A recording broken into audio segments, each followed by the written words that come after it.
শ্বশুর বসবো না? হ্যাঁ শ্বশুর না, ঠিক আছে তোমার দিদার করলে না, আমার দিদার কল করো। তুমি যখন বসতে পারবে, কোনো অসুবিধা নেই। দিদা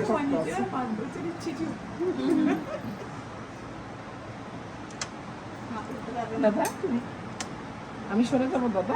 করো তারা মিষ্টি মিষ্টি করে আমার সাথে কথা বলবে কেমন?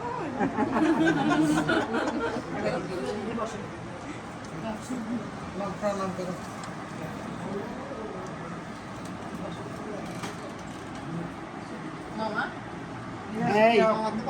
ওরা এখন থেকে তোরা আমার শত্রু না ভাগ্নে, আমি সেটাই চিন্তা করছি।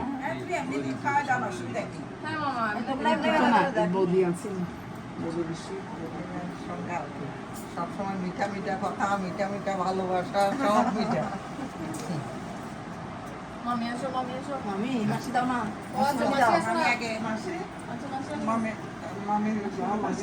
মামি যখন কাজ করছে সমস্যা, সে গোটা বাটিটা খাওয়া। তুমি একটু চেপে বসবে, বুঝতে পারছো? এই শাশুড়ি বলবে না, শুধু মাসি বলবে। মাসি মানে যথেষ্ট মেয়াদ আছে। আরাম করো। এখানে সব পুরানো তো না। বসো মামি। চামচ পরে খাওয়া দাও।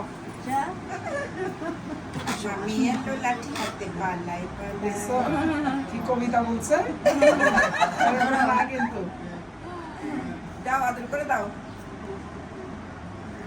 তোমাকে কিরম করে কথা বলবে বললে না? যেমন করে তোমাকে বলবে মিষ্টি করে কথা বলবে।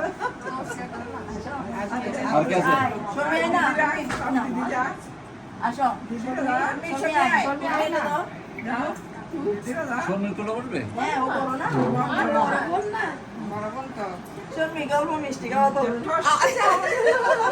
তোর কোলে আগে কেউ বসেছিল? আর বসছে আমার ছেলেরা। আরে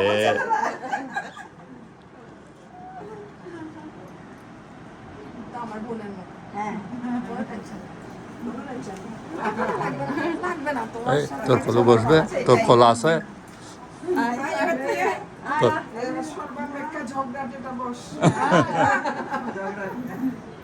খুব সাবধান। একদম মিষ্টি কথা বলিও না। মিষ্টি কথা না বললে কি হবে তো জানো। এখন থেকে এই হুমকি চলছে। এই শোনো, এবার মামাকে প্রণাম করো। সবাইকে করবে। ঋষিকে ডাকো। সবাইকে প্রণাম করো। সবাইকে সবাইকে প্রণাম করবে, বাইরে সবাইকে প্রণাম করবে। ঋষি সবাইকে